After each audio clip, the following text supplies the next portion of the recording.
을 맞이해서 역대하 29장 10절로 11절 말씀과 잠언서 6장 말씀을 통해서 특별히 당신은 하나님이 허락하신 삶의 자리에서 게으르지 않습니까? 이런 제목으로 하나님께 오늘 또 주의 귀한 말씀이 여러분 10년 가운데 친히 찾아가셔서 주의 귀한 말씀과 마주치는 그리고 만나는 축복이 있기를 주의 이름으로 축원합니다. 큰 빚을 지고서도 게으름을 피우는 사람이 있었습니다. 보다못해 채권자가 물었습니다. 당신은 돈을 갚을 생각이 있긴 한 거요? 하고 물었습니다. 있고 말고요. 당신의 돈을 갚기 위해서 세 가지 방법을 생각해내고 있는데 그 세 가지가 다 쉽지 않아서 답답해하고 있는 중입니다. 채권자가 다시 물었습니다. 대체 그 세 가지가 뭐요? 그 채무자가 하는 말이 하나는 당신이 갑자기 죽어가지고 돈을 받을 수 없으면 좋겠고, 두 번째는 당신이 가지고 있는 차용증서가 분실되든가 불에 타든가 했으면 좋을 것 같고, 세 번째는 길을 가다가 우연히 많은 돈을 주었으면 좋겠습니다. 그런데 운이 없는지 그 세 가지 중에 하나도 이루어지지 않습니다. 여러분, 게을러지기 쉬운 때입니다. 이 톨스토이는 게으른 자의 머릿속은 악마가 살기에 가장 좋은 곳이라고 말했습니다. 게으름이 낳는 모든 결과와 생각은 허망할 뿐임을 말씀하고 있습니다. 허망한 생각. 그 진정 게으른 사람이 있을까요? 자리에 누워서 텔레비전을 시청하다가 리모컨 배터리가 다해서 텔레비전을 볼 수가 없으면 가게에 쏜살까지 달려가서 사올 것입니다. 누워있다가도 배가 고프면 남이라도 찾아서 끓여 먹을 것입니다. 오늘 본문의 말씀은 일반적인 생활의 게으름을 탓하는 게 아닙니다. 역대하 29장 10절 11절 말씀은 히스기야 왕은 즉위한 후에 그 첫째 해 첫째 달에 온 백성을 광장에 모아서 평범한 설교를 했습니다. 오늘 5절 말씀 보니까 특별히 29장 5절 말씀 보면 여호와의 전을 성결케 하라. 그리고 11절 말씀 보면 내 아들들아 이제는 게으르지 말아라. 히스기야 왕은 이스라엘이 열방의 비웃음거리가 된 것은 이유가 있었습니다. 하나님을 버리고 우상으로 성전을 더럽히고 여호와 하나님을 업신여기고 예배하지 않는 죄악으로 인한 것이다. 예배하지 않았기 때문에 이 백성이 할례받지 못한 이방 민족들에게 수치스러움을 당하고 있던 것이다. 그래서 예배를 드리지 않고 낭신문을 잠고 예배되지 않은 성전문을 활짝 열고 하나님 앞에 예배를 하도록 성전을 성결케 하라. 6절 7절 말씀 보십시오. 이렇게 말씀하고 있습니다. 우리 조상들이 범죄하여 우리 하나님 여호와 보시기에 악을 행하여 하나님을 버리고 얼굴을 돌려 여호와의 성소를 등지고 또 낭실문을 닫으며 등불을 끄고 성소에서 분향하지 아니하며 이스라엘 하나님께 번제를 드리지 아니했다. 이것이 게으르다 그 말입니다. 하나님 앞에 예배가 게으르다. 우상이 성전의 주행세를 하는 것보다 하나님을 모욕하는 이는 없을 것입니다. 그런데 그 누구보다도 하나님을 가까이 하는 레인 사람들이 여호와 이름을 부르지 않은 것보다 하나님을 슬프게 한 일은 아마 없을 거예요. 히스기야 왕은 이스라엘의 잘못된 행태를 바로 세우기 마음속에 간절한 마음으로 힘썼습니다. 그의 간절한 진심이 백성의 마음을 움직여서 모두가 하나님을 진심으로 바라고 예배하는 거룩한 부흥이 일어나게 되었습니다. 여호와의 전을 성결케 하라. 내 아들들아 이제는 게으르지 말라. 히스기야 왕의 선포가 오늘 우리의 마음을 움직이게 될 줄로 믿습니다. 오늘 어쩌든지 예수 믿다가 게을러서, 신앙이 게을러서 성전을 찾는 걸 두려워하고 사탄의 밥이 된 자들이 깨닫기를 바랍니다.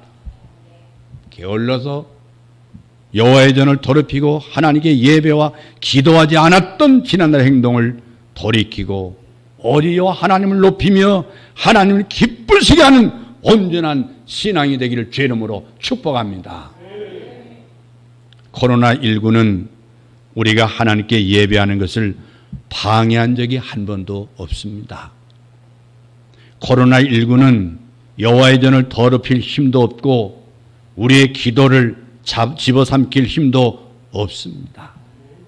여호와의 전을 더럽히는 것도 우리 자신이고 여호와의 전을 정결케 하는 것도 우리 자신입니다.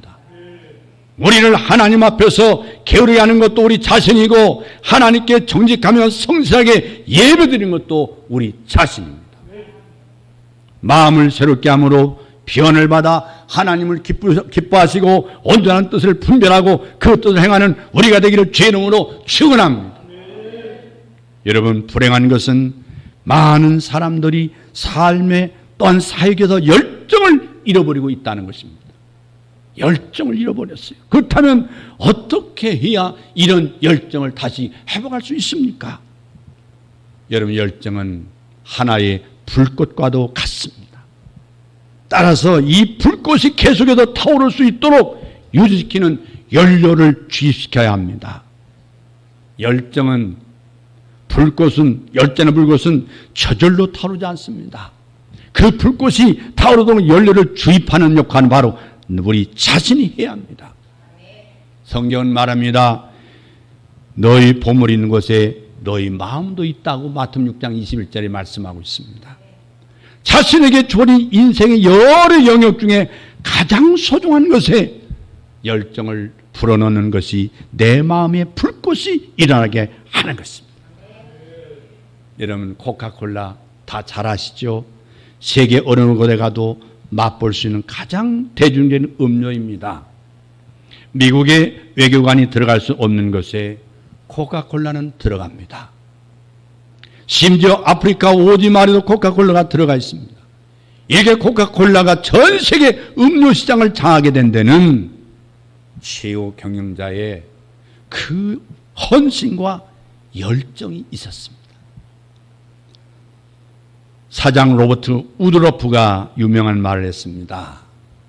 내 혈관 속에는 피가 아니라 코카콜라가 흐르고 있습니다. 내 몸속에는 코카콜라가 흐르고 있습니다. 이 코카콜라를 향한 그의 열정을 잘 보여주고 있습니다. 이와 같은 그 열정이 오늘의 코카콜라를 만드는 겁니다. 하나님은 열정적인 사람을 찾습니다. 하나님은 거룩한 열정으로 불타오는 사람을 기뻐하시고 그런 사람을 들어 사용하는 줄로 믿습니다. 게으름의 가장 적절한 유일한 처방이 무엇이냐 합니까?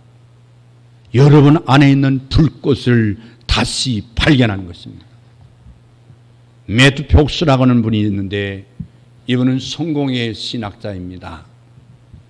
게으름에 대한 처방은 부지런해지지 하는 결심이 아니라 내 안에 있는 불꽃을 발견해서 다시 피우는 것이라고 말했습니다. 우리 가운데 있는 그 불꽃의 이름은 무엇입니까? 열망입니다.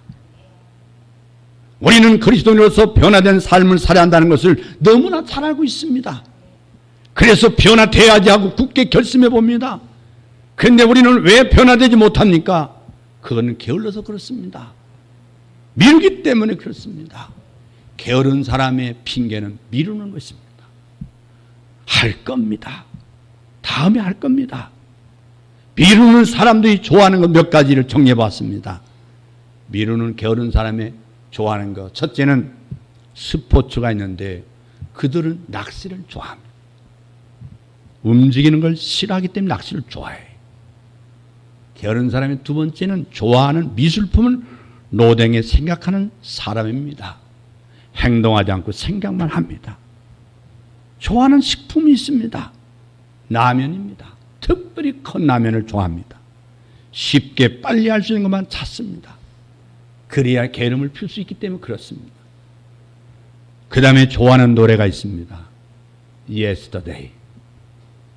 Yesterday. 과거의 추억에만 배어 있습니다. 내일을 위한 시도를 하지 않습니다. 즐거운 말이 있습니다. 하면 되잖아. 그리고는 미루고 시도도 하지 않습니다. 게으른 자의 좋아하는 책이 있습니다. 주간지입니다. 나에게 자극을 주고 비전을 주는 책보다는 가십거리나 소문을 들 수 있는 책을 선호합니다. 우리는 게으른 이유가 무엇입니까? 자세히 들여다보면 우리 모든 일에 게으르지 않습니다. 하기 싫은 일에 게으르고 하고 싶은 일에 부지런합니다. 놀기를 좋아합니다. 게임도 좋아합니다. 근데 노름하는 사람들 보십시오. 여러분 노름하는 사람들 게으르다고 생각합니까? 노름하는 사람들은 밤을 새워 생명 걸고 노름합니다. 우리는 관심 있는 일에는 시간과 돈을 아낌없이 쓰고 있어요. 우리가 쓰는 시간과 돈이 현재 내 모습을 반영해 주고 있는 겁니다. 게으름은 단순히 부지런하기 위한 결심으로 이루어지는 않습니다. 세상에서 말하는 게으름과 크리스천의 게으름을 좀 구별해서 생각할 필요가 있습니다. 저는 오늘 이 시간 이 말씀을 하고 있습니다. 따라서 하겠습니다. 내 마음속에 열정의 불꽃이 타오르게 하라. 여러분 그렇다면 열정이 타오를 수 있도록 도움을 줄 수 있는 멘토가 있어야 됩니다. 먼저 스스로에게 물어보십시오. 여러분 자신의 정체성을 여러분 찾아보십시오. 여러분 지금 해야 할 일 중에 하나는 여러분 자신에게 열정적인 에너지를 주입시켜야 되는 것입니다. 잠언서 27장 17절 말씀에 철이 철을 날카롭게 하는 것 같이 사람이 그의 친구의 얼굴을 빛나게 하느니라. 열정에 빠진 삶을 살아가는 가장 좋은 방법은 우리의 영원한 멘토이신 그리고 열정적으로 우리를 사랑하시는 주님과 함께라면 우리의 열정을 다시 타오르게 할 수 있습니다. 하나님은 열정의 사람을 찾습니다. 거룩한 열정의 불꽃으로 활활 타오르는 사람을 찾고 있습니다. 문제는 그 열정이 오래가지 못한다는 것입니다. 오래 못 가요. 내 안에 타오르는 거룩한 불꽃이 끝까지 지속되지 못하고 있습니다. 우리 안에 죄성이 있고 그런 사탄의 공격이 계속되고 있기 때문에 그 열정이 쉽게 식어질 수가 있습니다.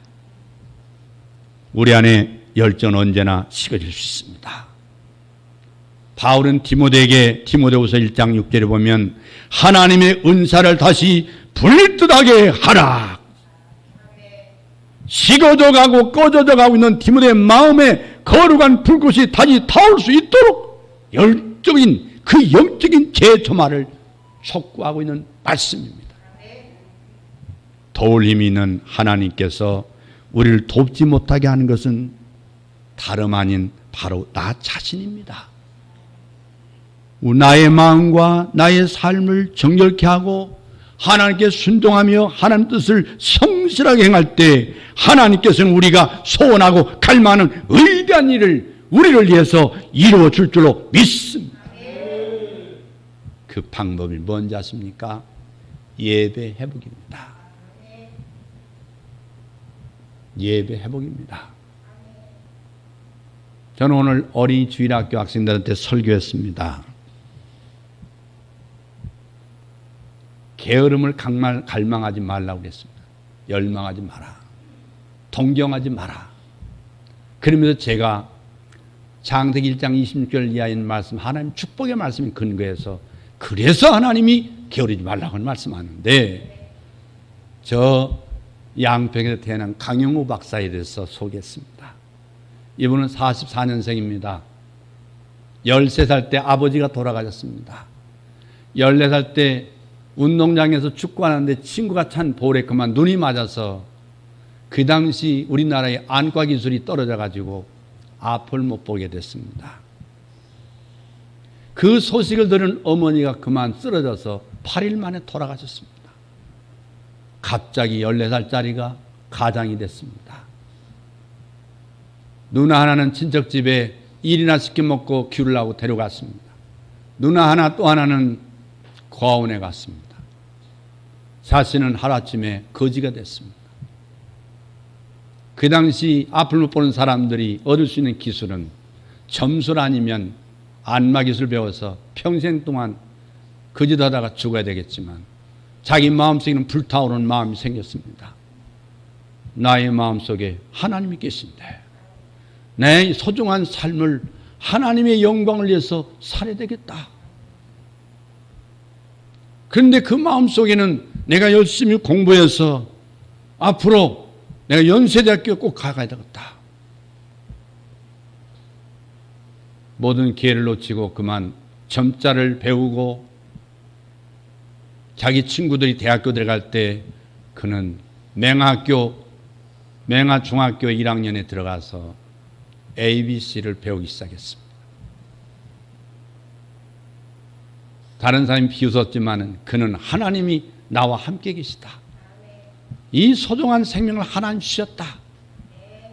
그는 열심히 공부했습니다. 연세대학교 합격했습니다. 하나님께서 장학금을 주셔서 공부시켰습니다. 또 미국에서 장학금이 와서 유명한 교육학의 명문대학교인 피츠버그에서 교육학 박사학위 철학 박사를 받았습니다. 또한 하나님께서 글을 쓰셔서 부시 대통령이 저 백악관에 전국장애인의원회 차관보의 자리에 세웠습니다. 그의 열망 속에는 항상 기도와 끊임없는 노력과 끈질긴 노력을 통해서 다 이루었습니다. 앞을 못 보는 그에게 그의 돌봄이 있는 여학생이 있었는데 자기 나이가 3살이나 더 먹었습니다. 상당히 미인입니다. 연세대학교 다니는 선배이기도 합니다. 그는 그 목소리만 듣고 너무나 그 목소리가 가슴속에 남아서 그를 연모하고 사랑하고 그래서 그에게 사실 결혼하자고 했을 때 썩 대답이 없었고 반대했었지만 끈질기게 자기보다 3살 연상인 여인을 사랑하고 연모하는 가운데 결혼했습니다. 2 아들을 낳았습니다. 그랬을 때 아이들과 꿈 얘기하는데 나는 아빠 장차 뭐가 될까? 그러니까 야, 너 의사 선생님이 돼가지고 아빠의 눈을 고쳐주면 안 되겠냐?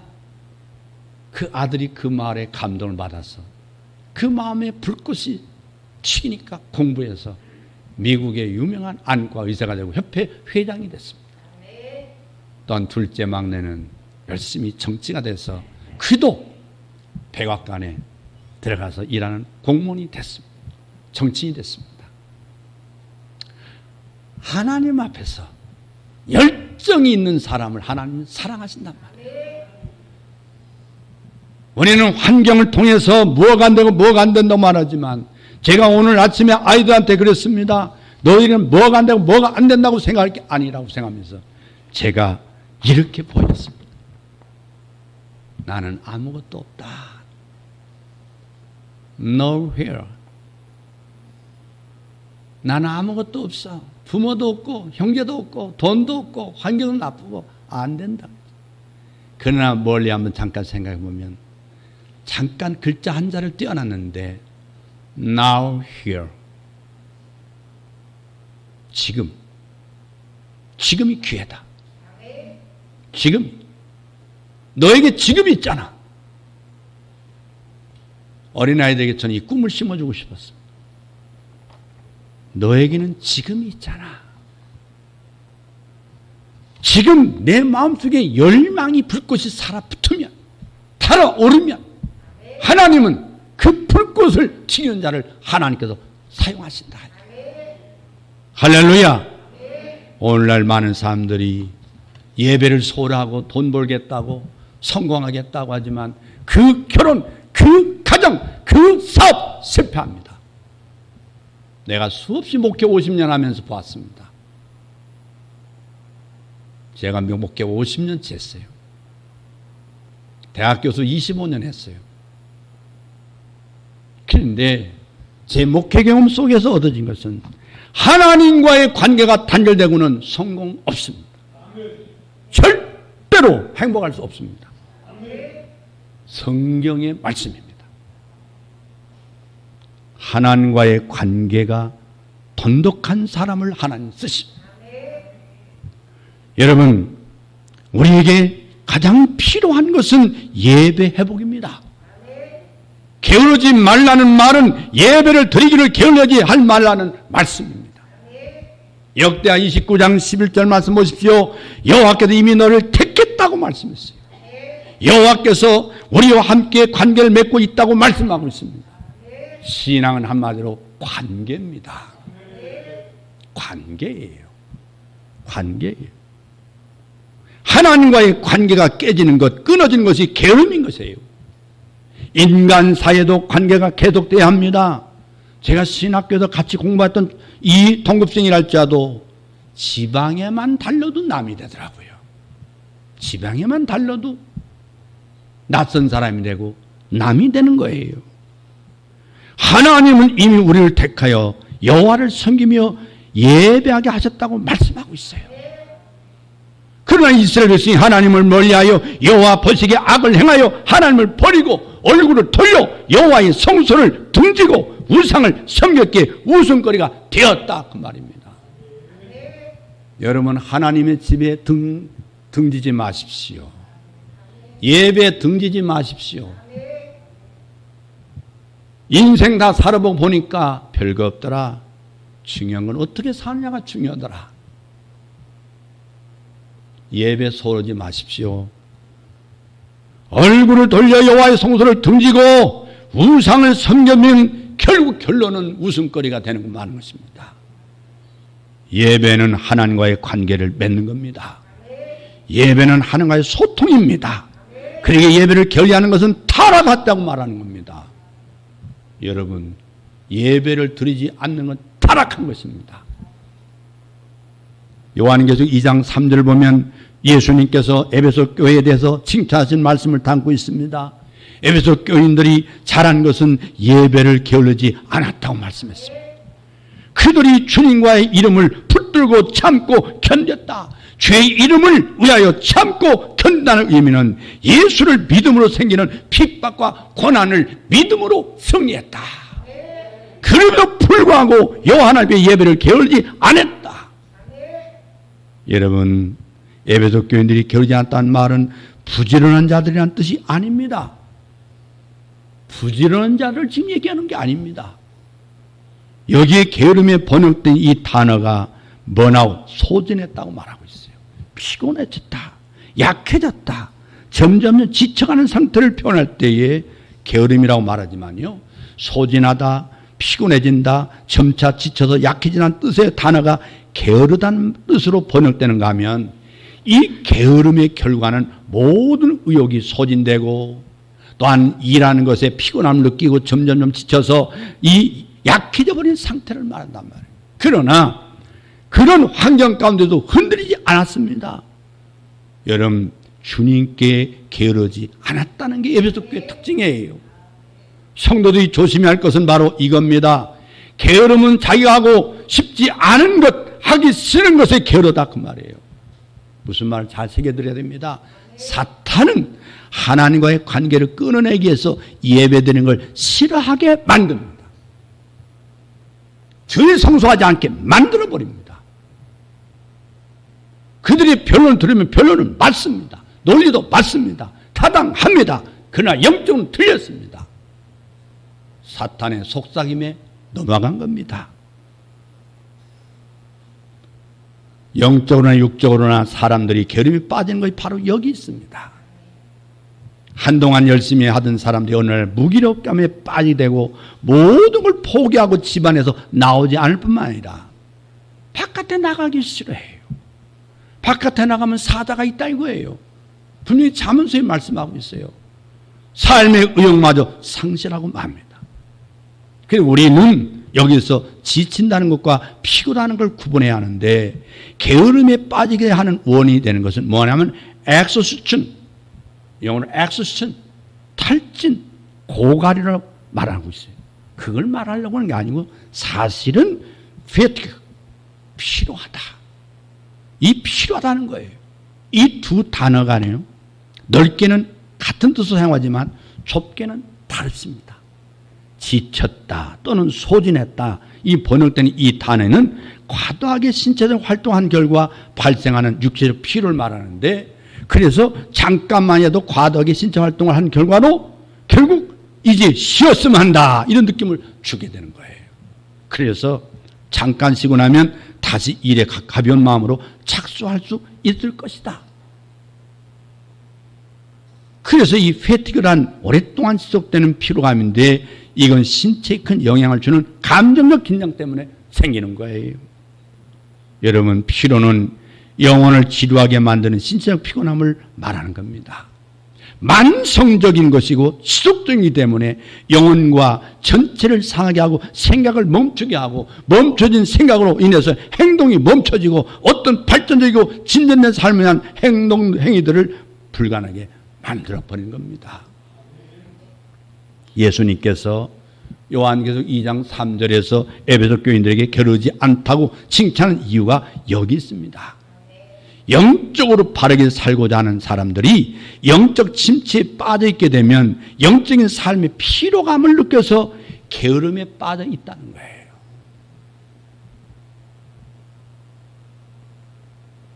영적으로 게을러 빠져 있어요. 갈라디아 6장 9절을 보면 바울은 선을 행하다가 낙심치 말아라 그랬어요.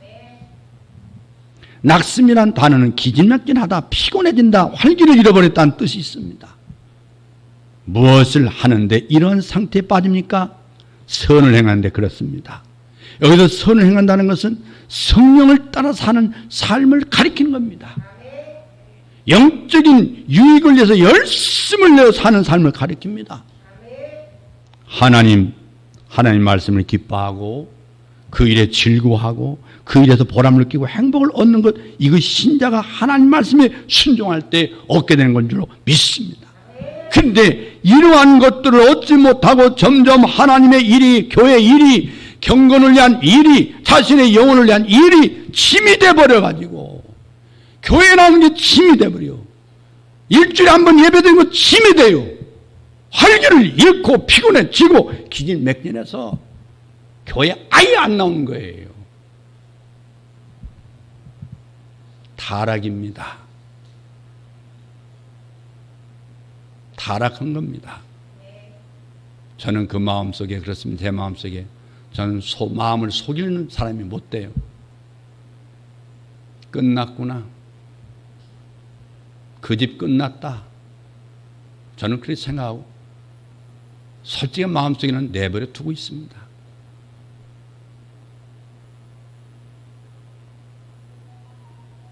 하나님과의 관계가 무너져서 제 일생 지금까지 70여 평생 살면서 잘된 사람 볼 수 없었습니다. 하나님과의 관계가 뜨거운 집은 그 집안이 일어나고 자손이 일어났지만 하나님과 관계가 무너져서 잘된 집안은 본 적이 없습니다.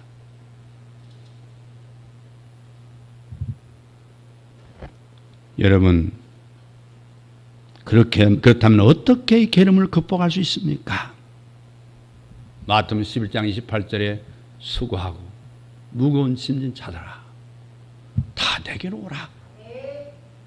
여러분, 수고라고 하는 것은 요한계시록 2장 3절의 말씀 보면 게으르다는 단어와 같은 단어입니다. 지금 예배에 수고하고 기도에 수고하고 게을러 터져서 예배고 기도고 던져버린 자들, 쇠약하고 소진해버린 사랑하는 영혼들아 내게로 오라. 주님은 이런 자들을 쉬게 하신다고 말씀하고 있습니다. 예수님은 주님 앞에 나오라고 했습니다. 구속하신 주 예수 앞으로 나오라고 말씀하고 있습니다. 29절 말씀에 주님은 너희 마음을 쉼을 얻으라고 말씀했습니다. 게으름은 마음을 소진하고 의진을 소진하게 해서 게으름이라는 행동을 유발하게 만듭니다. 그러기에 영적 게으름에서 벗어나기 위해서 마음의 쉼이 필요합니다. 이 영혼의 쉼터는 오직 주님 앞에 나가는 길밖에 없는 줄로 믿습니다. 예배 앞에 나와야 합니다. 예배는 하나님 앞에 나오는 것입니다. 하나님은 우리의 병원의 영적 치료자이십니다. 의사인 걸 믿으시기 바랍니다. 만약 여러분들 중에 영적인 게으름에 빠지는 상태에 있거나 영적으로 낙심한 상태에 있어서 신앙의 활력을 잃어가고 예배와 기도와 말씀을 가볍게 여기고 마음에서 모르고 있다면 회개하십시오. 주님 앞에 나오시기 바랍니다. 주님 외에 다른 곳에 우리의 수고와 무거운 짐을 내려놓고 쉼을 얻을 수 있는 사람은 없습니다. 그런 장소도 없습니다. 현대인의 삶은 지치고 소진하고 피로하여 기진맥진하고 있습니다. 우리의 마음뿐 아니라 영혼과 육체까지도 힘들게 해서 열심히 아니라 마지못해서 어쩔 수 없이 해야 하고 살기 위해서 할 수밖에 없는 상황으로 우리를 몰아가고 있습니다. 여러분 기억하십시오. 바로가 히브리 백성들의 번성을 막기 위해서 중노동을 시켰습니다. 그러면 인구가 불어나지 않을 것이라고 생각했습니다. 그런데 하나님께서는 오히려 70명이 내려갔지만 나올 때는 300만 명이 넘었습니다. 기하급수적인 하나님의 역사가 일어나게 됐습니다. 여러분 이 말씀을 반대로 생각해 보십시오. 오늘 사탄은 예배드리는 걸 못 드리게 소진시킵니다. 지치게 만듭니다. 뭘로? 현대 도시의 삶 속에서, 현대의 삶 속에서. 그리고 무엇보다 인간 속에 있는 이 욕망은 죄입니다. 이 죄성 때문에 욕망이 결국 지치게 만들고 그 지친 결과로 말미암아 하나님과의 관계를 소원하게 만듭니다. 하나님과 관계가 멀어진 결과 기진맥진하게 되어 있습니다. 그래서 대부분의 사람들 삶을 리드해 나가지 못하고 찔찔찔찔 끌려다니는 것입니다. 질질질 끌려다녀요. 삶을 지배하지 못하고 삶의 지배를 당하고 고통과 수고 가운데 살아가고 있습니다. 이런 삶의 방향을 바꿀 수 있는 것은 오직 주님을 붙들며 주님께 나와야 합니다. 예수님을 찾으시기 바랍니다. 예수님을 구하시기 바랍니다. 예수님을 사모하시기 바랍니다. 여러분이 선교사 삶의 자리에서 주님을 구하시기를 주의 이름으로 축원합니다. 여러분을 영적 무기력에서 건져주시고 지치고 피곤하고 활력과 생기를 버리는 무거운 짐에 눌려있는 우리의 상황 구석에서 구원해 주시기를 구하시기 바랍니다. 정리해서 말씀드리면 하나님과 관계를 위해서 게으름의 탈피 방안은 여러분 예배에 충실해야 합니다. 두 번째는 여러분의 부르심을 확인하십시오. 나를 선택하신 하나님의 은혜를 생각해 보십시오. 여러분의 존재를 발견하십시오. 여러분의 정체성을 발견하십시오. 그리고 내 안에 불꽃을 태우십시오.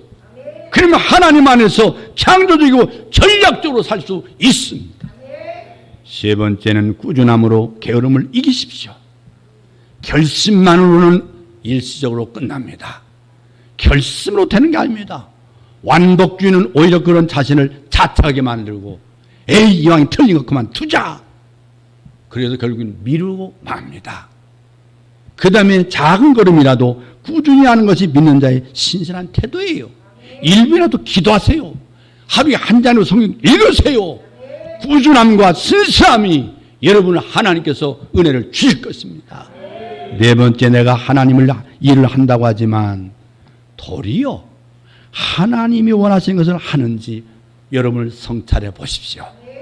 내가 하나님 일을 하는 것 같은데 내 일을 하고 있는지 모릅니다.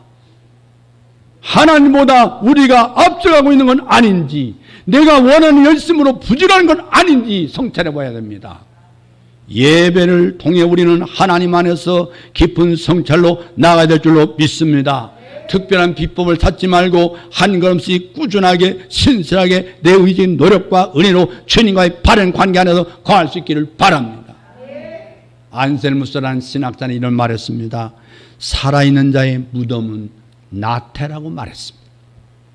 살아있는 자의 무덤은 게으름이다 그 말이에요. 인간의 최대의 악은 무엇이냐? 태만이라고 피태난 사람은 말했습니다. 신앙생활 한다고 하지만 매일 그 모습으로 점점 더 후퇴하는 모습 살고 있지 않습니까?